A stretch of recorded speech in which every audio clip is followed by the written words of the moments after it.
โอ้ บ่ แสดง บ่ ว่า อัน ผิดใจ อันเจ้าว่าง่ายๆเจ้ามักคนแบบนี้แม่นบ่ แม่น มาคนสูงๆน้อยๆยุ่งๆ ไม่ได้ เนาะ ชูงได้ผัวเขาตะกี้ โอ้ คนชูงคนขาว แต่เล่านี่แบบเราอยู่ซื่อๆได้ อืม ตู้นี่ได้ กินเหล้ากิน อ่ะ ยา ครบแต่นมหันช่วงทีรอกว่านี้เนาะ โอ้ย ผู้สาวลายได้ตะกี้เราได้ ผู้สาวว่าแต่หนุ่มนี่แฮงสิหล่อกว่านี้เจ้า ล่อบ่ตู้ตะกี้ล่ออยู่บ่ ฮะ ล่ออยู่บ่ตอนยังหนุ่มมันล่ออยู่บ่เจ้าฮะ ก็ใครกว่านี่อยู่ดอก สมโมจะมาเลี้ยวมาหาคนนะ ใช่ใช่ โอ้ยเนาะ เอ้ยโหดอลีงานนี่ บ่ บ่เจ้าบ่เคินบ่ผู้สาวย่องว่าเจ้าหล่อได้ ฮะ เจ้าบ่เคินบ่ผู้สาวย่องว่าเจ้าหล่อ โอ้ก็เขินนี่แหละ มานี่นะจะเห็นหน้า คือหล่อคืองามแท้เราอ่ะ รุ่นชาวเจ้าช่วงทีรอกว่านี้เนาะ โอ้ย แม่น คักอลี เราหล่อได้ แต่งตัว ทางหนุ่มเราแต่งตัว ใส่ นี่ มงแต่วัยรุ่นเรามาใส่มงได้แล้วฮะเรามักมงตะกี้เลยแล้วโอ้ยเราล้อตะกี้หันผู้สาวโอ้ย แล้วใช้ก็ผู้ใหญ่ลายซักนั่นใช้ก็ลายซักลายอยู่ใช้โอ้โอ้ มันยังเขาว่า อินซี่เหยียบโลก เหยียบโลก โอ้ ผู้ชายใจผา โห ตะกี้มันเป็นทหารสักลาย โอ้เจ้าหมักบอกผู้สาวผู้บ่าวซักลายใส่แขนนี่ ตะกี้ บ่ได้เลือก โอ้บ่เลือก บ่ติเนาะ แต่วัยรุ่น สิทั้งนั้น แต่วัยรุ่น โอ้แต่สมัยเราเป็นวัยรุ่นพูดเราซัก แต่ ไอ้ พูด นะ แล้วคันคือคู่มือนี่โอ้ยประชาก เออ แม่นความ คือคู่มือนี่มันเอาออกก็ออกบ่ได้ โอ้ เขาเองหาเลือดหนุกแก่ๆพุ่นซักก็ทันแดงได้เป็นปานนี่คือปานนี่ เอ บ่ อ ได้ ตู้เป็นแนวใดเดี๋ยวนี้ผู้สาวแนวใดกับผู้สาวยืนยันว่าราศีนี่ เข้ากัน เข้ากันแล้วเพิ่นว่า สมกันแล้ว แบบ นะ แบบว่าผมลิขิตมาให้มาเจอกันหั่นนะมื้อนี้หั่นนะ เจ้า ผู้สาวเว้าเดี๋ยวนี้หั่น จ้า เออตั้งแต่เบิ่งมานี่ยังบ่เคยเห็นมื้อนี้แหละผู้สาวว่าหั่น เออ อืม เอามักนิดนึงเราบ่กินเหล้ากินยา อ้าว เราเป็นคนซื่อ แม่นล่ะ แล้วมักคนซื่อๆแบบนี้ เออแสดงว่า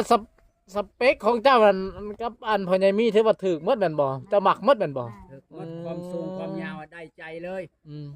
ทั้งใหญ่ทั้งยาวเลย โอ้โห ใหญ่ทั้งยาวทั้งกลาง ทุกคนเลย บ่คันหู้แต่กี้ก็สวนพอตู้มาเล่นแต่หึงแล้วอันนี้นะเออ เอาชวนมาแต่โดน เออ มันบ่แม่นวัด บ่ สัน แล่นได้ได้ยินแต่ข่าวอันจุ ผ พาม ย ลิขิตบ่แม่นมันสิเข้า เออ ได้ มา ง่าย จากสวนมาผัดชูว่า บ่ได้ ได้ เนาะ บ่ได้แม่นบ่ บ่ได้เราสิบ่มานำเจ้า เออเราสิบ่มาอันนี้เราผัดแหลนมาเราวับทิ่มเครื่อง เพ ทิ่ม ราะว่า คอง ตู้ เล เฮาย นี่สิคิดว่าแบบตู้เว้าบ่แม่นบ่จักเว้าแบบว่าเฮาแบบว่าฐานะเฮาแล้วเฮาบ่กล้าไปสู้ แม่น เจ้า ตะกี้แต่ว่าเดี๋ยวนี้เราเปิดใจย้อนหยังเดี๋ยวนี้แบบว่าคลองโสดมันหลายปีแล้ว มันแบบมันอั้น อดบ่ได้ อดบ่ได้แล้ว เออ ความในใจมันแตกแล้วเด้ แม่ เออ เจ้า เออ ได้บ่6-7 ปีบ่แต่คลองโสดมานี่ โอ้3-4 ปีแล้ว 4 ปีบ่ 4 ปี แล้ว โอ้ มันไม่ใช่เฮียได้ใช้จักปีละโสดมาเนี่ยนะ เขาก็4-5 ปีนะ เอาแล้ว จักปีแล้วก็ 4-5 ปี โอ้ พ่อ ผู้ที่อยู่ๆกัน สี่ครับ อยู่ บ่ได้ อยู่กัน ได้เออ สมกันสมกัน ผู้ที่อยู่กันพังว่า สมกัน คอยหันเอาพวกจะน้อยค่ะ โอ้ อืม แต่อายุ10 ปี อัน โอ้ ลูกมัน โห เอาแต่10 ปีผู้ แม่น ป้า บ่ เอาแล้วป้าบัดนี้ป้าแล้วป้า ฉันถามมึงลูกแล้วบ่ได้ถามเลยจะได้จะคน โอ้แสดงว่าเจ้า เจ้า ไป ถามมาด้วยพ่อใหญ่เจ้าถามเบิ่งเขาหรอก จะเอาใหม่อีก โอ้ ว้าว ตะกี้ไปกรุงเทพบ่เจ้า แม่น โอ้ เอาผัวแต่อายุ10 ปีพุ่นเอาผัว ก็ถูก 10 ปี11 10 12 ปีละ เอาแต่น้อยเลยพัง แม่นว้าวหันมาชูว่าบัดอื่นหันมาชูแล้วค่อยเขาไป เลี้ยว ฮะ เขามาชู 10 ปีก็บ่น้อยบ่ว่า10 ปีจะ บ่ น้อยครับ ไม่ใช่ น้อยเขาก็ปาดพัวเลยได้ บ่ไม่ใช่ไม่ใช่ ไปกรุงเทพเขาก็ จะเอาผัวแต่10 ปีใช่บ่ แม่น ป้า เอาแต่น้อยๆของเรา แต่น้อย แล้วก็เขาไปกรุงเทพก็เจ้า 10 ปีเอาผัว อายุ10 ปี อยู่กันจักปีได้เอา10 ปีอยู่กันเอากันจักปี โอ้ยอยู่กันปีหนึ่ง บ่ได้ลูกบ่เอาคนแรกบ่ได้ลูก ย่าง ยังน้อยบ่ได้ลูกเนาะ ค่อยป่าแล้วก็ไปกรุงเทพ โอ้ ป่ามาแล้วเอาผู้ใหม่นี่จังได้ลูก เออ เลี้ยงจะคนเลยดีนะ ผู้ คน เดี เดี ย ยว วลูกเรา โอ้ ผู้ชายผู้หญิง ผู้ชายก็คือปกติแหละผู้ช เป็นทอมเป็นหยังว่าเป็นหยัง เป็นท่อมท่อมจะบ่ แม่น อัน ๆ ผู้นั่งอยู่ในหั่นน่ะบ่ อ๋อเป็นเทพ เป็นกรุงเทพ ดู บ่ มันบ่พอสิได้เงินนะมัน โอ้กะอีกตามวัยรุ่นคือเว่าอะไรคู่มือสมัยคู่มือนี่มันกะอีกตามไปตามยุคแหละเอ้ย แม่ เออโอ้ว่าสั้นแหละเพราะว่าโอ้ ค่อยเป็นแม่ห้างก็จะบอก คนเบิ่ง ค่อยผู้สาวสดแล้วก็จะบ่ได้เป็นแม่ก็จะบอกบ่ได้เป็น แม่นแหละของเจ้าเอาผัวแต่10 ปีเด้อ10 ปีแล้วเจ้าไปกรุงเทพบาดนี่ ผมเพียง แม่น ผมยาวตะกี้เนาะอ๋อ เดี๋ยวนี้เราตัดผมบ่ บ่แม่นสิเว้าได้คือว่าหัวหน้าหัวในมักมื้อ อ๋อ ผัวทหารตะกี้ คือบ่ ถา เอา มโลดน่ะมา แล้วคือบ่เอาเขา ค่อยบ่มัก บ่มักอีก บ่มัก โอ้ มีแต่ไปก็ไป แบบราศีบ่เข้ากันกับเฮาเนาะ แม่ เอ โอ้ อย กตัวอย่างบ่เฮาบ่เข้าแล้วแบบเฮาเห็นอยู่แต่ว่าเฮาบ่มักอ ยันว่าบ่ บ่ กล มี ม คอม กัน เมนต์ น่ะ คอมเมนต์บ่ นะ คอมเมนต์ผู้ใด เนาะ คอมเมนต์มาเด้อ เอาถูกเนาะ โดย หักงามทางงามแต่ผู้สาวเฮาบ่ถูก แต่ว่าเขาหันบ่ติ แม่ โอ้ แสดงค่อยมักจะเอาเนาะ ก็แม่นเจ้าหันแต่น้อยหันแม่นความเจ้านี่งามคอยเบิ่งงามตะกี้ฮะ ว้า ความงามนี่ บ่ถามเนาะบ้านนุ่นใหญ่ก็ผู้ว่าบ้านนี่ตีกัน บ่ ถามสะแพงก็ได้ ผู้บ่าวจะตีกันผู้ โอ้ยเป็นงาม โหดดิบ่ กี่ได้ เฉพาะ เจ้า ผู้ นี่งามบ่ได้แพ้ ผม ไผเด้อ นี่ผมพิงนี่บ่ได้ขาวบ่ได้ดำได้คอยตะกี้ บ่ราศีเจ้านี่บ่ตกถือว่า บ่แม่เหี่ยว ฮะ อันตอนเอาผัว10 ปีเนี่ยอันผู้บ่าวมาสู้นะหรือว่าได้ไหน คือคอยละ บ่คือบ่ บ่คอยตะกี้หันตุยว่าตุยเฮาบ่ได้ตุย แบบพอดี ผู้ที่ นะ หุ่นนะพี่ได้หุ่นตุ้ยลายกับบ่ตุ้ย คนแบบน้อยๆตันๆนะผู้ที่เขามักนะ อืม แบบเนื้อหนังแน่นเนาะคนน้อย แสดง เอาเฮ็ดได้จังหวะได้ผัวตอน10 ปีน่ะเพิ่นมาสู้เอาเฮาบ่รู้ว่าได้ไหน เขามักเนาะเขามาโชว์เขาอยากได้เขาเอา คนบ้านใดก่อนนะ บ้านนั้นเคีย เออ แล้วยังอยู่บ่ แต่เป็นหันเอาบ้านเองแล้วบ่ได้ลูกนั่นยังน้อยเนาะ อ่า จากกันปะกันแต่ว่า อ๋อเอาอันบ้านเดียวกันเอากันตอนยังน้อยตอน10 ปีหั่นได้ แม่น อันนั้นกับเพิ่นมาสู้เอาเฮาอยู่เฮือนบ่ตอนยังน้อยนะ แม่น เอ พ่อ อ แม่บ่ให้เอา หวย10 ปีเนาะยังน้อยเนาะเพิ่นก็บ่อยากให้เอาแหละ แล้วก็บ้านนี้ป้าแล้วบ่ได้ลูกบ่ได้หลานเขาว่าผู้สาวเขาไปเล่นเขามือเปิดไปกรุงเทพอีก โอ้ กำลังแบบว่ากำลัง อยู่จักปีก็กับผู้ที่1ฮะ ฮะ ได้จักปีหรือ อั ได้ นตอนเอาผัว10 ปีหั่นนะ บ่ฮอดครับ5ปี บ่ฮอดบ่5ปีบ่ บ่ฮอด โอ้ คือเขาว่า5-6 เดือนนะ โอ้ประมาณ5-6 เดือน เออ 5-6 เดือนแล้วไผปะไผก่อน คอยแล้วป้า เจ้าปะ เอา ก่อน แล้ว ป้าแล้วเนาะของมันไปหันไปนี่เนาะมันไป อ่า เนาะ แม่นคอยกับเด็กน้อยแล้วใหญ่กว่าคอย อืม คอยเป็นยังน้อยพ่อแม่บ่ให้เอาเลยแล้วไปบัดนี้ โอ้ โอ้ เจ้าหันพ่อแม่บ่ให้เอา แม่นยังน้อย ของเจ้าจังน้อย10 ปีเด้อเนาะ แม่น ปกตินี่10 ปีนี่เขาบ่ให้เอาผัวเด้ เจ้าเป็น15 อย่างน้อยก็15ใคร อย่างน้อยก็15จังเอากับใครอยู่เนาะ15นี่พอดีอยู่เนาะพอได้อยู่บ้านเฮาก็ แล้วบ่ได้ลูก ประเด็นนี้เขาก็บ่อยากให้เอาหั่นแหละ ผู้บ่าวหรือคู่มือ ผู้บ่าวในคู่มือหลังจากปะผัวผู้บ่าวคู่มือ แม่น ตามจีบหันใดถือ แต่เขาเอาก็ยังเขาว่าป้าแล้วผัวจะยังน้อย โอ้ยผู้บ่าวบอกนั่น แม่น โอ้โถ บ้านนูนอยู่บ้าน ขนาดเอาผัวเขายังจะมาจีบอยู่ แม่น เขาบอกให้ป้ากับผัวรถเขาว่าเต ป้าเราจะคอยเอาเขา โอ้โห โอ้ บ้านเป็ดบ้านยังสูงมีมั้งผู้บ่าว ไม่ถูกไม่จีบบ่ มีหมด พังโวที่ห้องนี่แมนหมด นี่ฟังวอ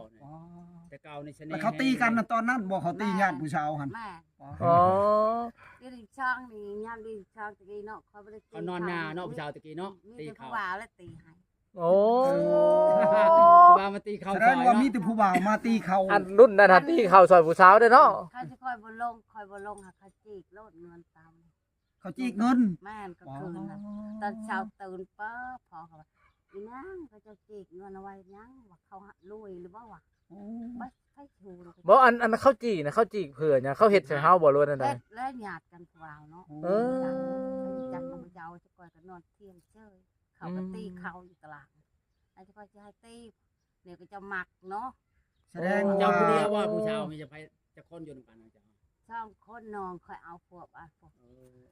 แสดงว่าเอื้อยกับน้องแล้วมีผู้บ่าวมาหุ่มมาตอมคู่มือ การให้ เนาะ งามแล้วคนขาวคน โอ้ คนน้อย น้องเจ้าบอก เออ โอ้ ชาวา อืม เอาพวกอันพลาว โอ้ เอาคนลาวนะ โอ้เอาพวกคนลาว ทีนี้เราอยู่ในเฮือนผัวลาว เพราะว่า อืม มัน โดย สมัย โดย ตะกี้นี่อันผู้บ่าวนี่บ่หานแล้วกับผู้เฒ่าได แม่ คันชิเว้านี่ห้วยเพิ่นตีงหน่อยหนึงนี่ไปโลดได้ตะกี้ไดมันแบบบ่คือคู่มือนี่เนาะตู้ แม่นแม่นแล้ว ย่านได้คู่มือนี่เขาบ่ย่าน หักผมหัก เจ้ามีลูกสาวเขาจะเข้าไปล้มโลดได้ อืม แม่จะว่าตายป่าแต่น้อย โอ้ ตายป่า โอ้คอมเมนต์ขึ้นมานะมัน โอ้ตายปานแต่น้อยเนาะ แม่ ถือว่าได้ลูกสองคนน่ะบ่ แม่ สองคนได้น้องชุมเจ้าเนาะโอ้ โดย ตายป่าจะว่าอายจะว่าใหญ่มาแล้วจะคอยนี่ยังน้อยเนาะ อืมผู้น้อยน่ะ2 คน เออ อืม คันตู้มีไปเห็นตอนนั้นนี่ตู้มีแฮงบ่กล้าเข้าไปจีบเราเลยตอนนั้นหั่น เขาจักแล้วตู่มีก็หล่อคือกันเออ บ่แล้วผู้บ่าวหลายคนยันเจ้าย่าน โอ้ยยันไม่ใช่เหี้ยนี่แหละนำตู่มีเออแม่นบ่ไม่ใหญ่แน่ไม่ใหญ่ก็ยังยอมรับว่าโดยเราขนาดเห็นต้นแก่ต้นเฒ่านี่ก็ยังว่าพอแห้งแหละ แห้งแล้วหนาก็ได้ เออ แห้ง เอ คือ อ แห้งห่อนนะผม มีอันนั้นหวานจระเข้บ่ วานจระเข้แล้วว่าใช้วานฮักแข หวานห้างแค่นี่จระเข้ท่าฉะนั้นมันเย็นให้มันเย็นยันหนาเฮามันสิโพงมันครีมมันบ่ถึกนี่มันบ่ได้อีกครีมนี่เจ้าย่าโลดเจ้าใส่มันบ่ ก็ ถึก หลาย ซ้ำ คนเลยว่า คันมันถึกนี่มันเย็นมันบ่เป็นหยังดอก มันแดงเนาะ อันนี้แบบมันกัดหน้าเฮานี่ ห่อน มันเป็นแบบนั้นแหละก่อมันหั่นโอ้ จังโมงเลย ฟัง อืม ฟัง ไปคำแล้ว ตอนว่าจะก็ให้เพิ่นไปนะหางัวหาควายแล้วตู้เอ้ยมื้อหน้าจังมาหาเพิ่นใหม่เด้อตู้เด้อ ไว้พรเพิ่นแวะบอกเพิ่นนะไปชิเมื่อแล้ว ตู้ ลาเพิ่นนะ เป็นอะไรมื้อนี้หั่นลาผู้สาวสิเว้าในใดมื้อนี้ เออลาผู้ชาวบ่รู้ว่าบ่ แม่ รู้ ได้จังหน่อย อ๋อลา มัน บอกเพิ่นนะ บอกกัน บอกกันคักแน่ได้มื้อหน้า เมื่อสะก่อน มืด หาได้กันจังสิได้กลับขึ้นมาดินน้ำเหนือ หักจริงก็ว่าหักจริง เออ หักจริงแท้ เอ บ่ อหักจริงแท้แน่นอน โอ้ บอกว่าจะพาเอาพ่อปะเด้อ โอ้จะสิเอาไผเลยเนาะคันบ่เอา โอ้จักแหลเนาะว่าผู้ชาย เจ้า เนาะ รอด ทำมึงดูผู้สาวเจ้าก็สิเอาผัวป้า อืม บ่เอาผู้ใดดอกเอาเจ้าในเจ้ามาไป เอ เนาะ อ ลีบ่ ยินดีต้อน ไม่ใช่เหี้ยนี่เราหมักแฮงนะครับเว้าเราแบบเราตอบปุ๊บเวลาพาอยากเว้าเด้อสอนมันเราปกป้องแบบปกป้องอันผู้ตู้มีเลยนะแสดงว่าเรานี่มักตู้มีแฮง มี ดี ก็ ซะ มักแล้วแห้ง โอ้ย แม่บ่ออกจากใจเลยแม่น โอ้ บ่ ย ตัวมีก็มักคือเดียว เขาจะมา มัก จงอ้างห่วงไข่นะเราหันผู้ใดสิมาเว้าแล้วคนผิดให้โลดนี่ ตัวมีเอาได้ ถือว่าคันว่าตู้พายให้นี่เราบ่ให้อีก บ่ให้เราสิเคลียร์เองเราเว้า แบบ นะ เราเคลียร์เองหมดเลย เจ้าเคลียร์ได้บ่ตัวพายบ่ ได้ บ่อันนั้นน่ะแม่ตู้สิถามเจ้าสมมุติว่าตู้พายนี่มาหายตู้มีนี่นะเจ้าสิเว้าในใดค่ะใส่เรา เจ้า บ่ มาจีบ ให้ ผู้ ให้ ชาย เลย คอย เนาะ ไป คอยมักคนนี้บ่ให้ เจ้ามาจีบผู้ชายคอยเจ้าจีบซอยเราได้บ่ ผู้มักก็จะเอาแล้วแหละ อืม จะมาชอเขาในนี้ อืมแล้วบ่ให้มาสอนเลย ไม่มาควรเลยเนาะ ย่านเรามาให้แบบว่าเสียวนี่มาญาติ จะว่าหายเสี่ยวมาตีเสี่ยวนี่เฮ็ดได้บาดนี่ เจ้าเจ้า เออ คนบ่เห็นก็บ่จักแล้วเนาะ เดี๋ยวมันแย่งกันในเฮือนนี่แหละ นี่เรามาเนี่ยเฮาจะเฮ็ดอะไร เขาก็เฮ็ดเขาหายแล้ว เราสิซอยเราอ่ะ คอยสิไล่เมื่อแล้ววุ่นวายเฮือนเฮาไล่ สิไล่เล่านี้เลย ไล่ในไล่เมื่อ โอ้ แบบสงสัยแบบเราเครียดแห้งตู้พายบ่มาขอนะเดียวนี่ เราเครียด เฮาเข้าใจ เงาะแห้ง เจ้าเจ้า แปลว่าสัญญาแบบคือว่าแบบว่า เพิ่นเครียดว่าสิซะตู้ เจ้าเจ้า คันละสิว่ามักคันว่าปีนาปีฮือปี10 ปีก็ได้20 ปีก็ได้ยังใครนี่เราบ่ได้ว่าเอาไวๆหักเราบ่เห็นมาขอ อ๋อ แสดง ว่าสิหาเงินขอสิหาเงินแต่งเขาบ่มีหยัง มีแต่ว่าเอาเรื่อยๆมันบอก เขาบ่เชื่อแล้วยาแล้ว ด่าแล้วบัดนี้บ่ต้องเชื่อ โอ้ เมื่อยท่าแล้วสิอด ไปนี่ หมดความอดทนแล้วสิซะ สมมุติว่าเรามา สิมาชอเฮาบ่ได้ โอ้ มักก็ว่ามัก สมมุติว่าเราจะมาเล่นน้ำเจ้าสิวันอะไร เขาบ่ให้มาลิน เอาแล้ว โทรตัดกันอะไรนะทุกคนบาดนี้ป้า บ่แล้วจะมา ทุกคนไปรอเบิ่งคลิปหน้าว่าสิเป็นยังไงตู้เฮาเนาะ สมมุติเรามาแบบย่านตู้มีนี่สิว่าเจ้านอกใจอีกเนาะมันเป็นแบบนั้นหั่นนะ อ๋อเรารุ่นกันระหว่าง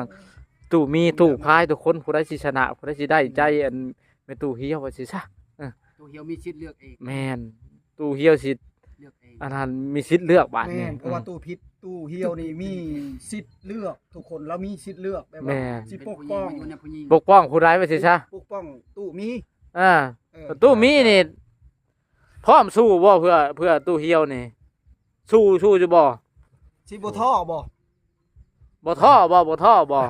ถ้าผู้อันนั้นตู้พายมาเว้านั่นเว้านี่ให้เจ้าสิบ่ถอยบ่ โอ้กระถอยเลยอ่ะ ตาย เออ น่ะ ยานตัวพายว่ะ เอื้อยเหี่ยวว่าเอื้อยเหี่ยวมักเจ้าบาดนี้คันเป็นหยังมานี่ตู้พายเราสิเป็นผู้เว้าเอง อ่า แล้วผมมาพังรักปักตูอีก่อนเฮาบัดนี้ อืม สิไปไหน ชกกับคอยได้ เออก็แล้วแต่ ถือว่าเราว่า คอย มัน บ่เอาได้บ่ เราบ่เอาได้บ่ เจ้าเอาบ่ได้ เออ เราสิเว้าได้บ่นั่นลูกสาวเรา โน แต่งเอาไว้บ่ โดย ถือว่าเรามักเจ้าบัดนี้ อ่า โอเคเออ ของเราเนาะ บ่ให้ญาติหยังเดียวนี่เรา รับบ่ให้เจ้าย่านว่าสิซะเออ เอาแต่บางหัน ขอบใจ ชาวพันธุ์ ถือว่าสิสู้เนาะบัดนี้ เออสู้บัดนี้ มันชาวพันธุ์ะ ทุกคนรอลุ้นรอเบิ่งกันคลิปหน้าทุกคนสำหรับคลิปนี้บ๊ายบาย สองอย่าง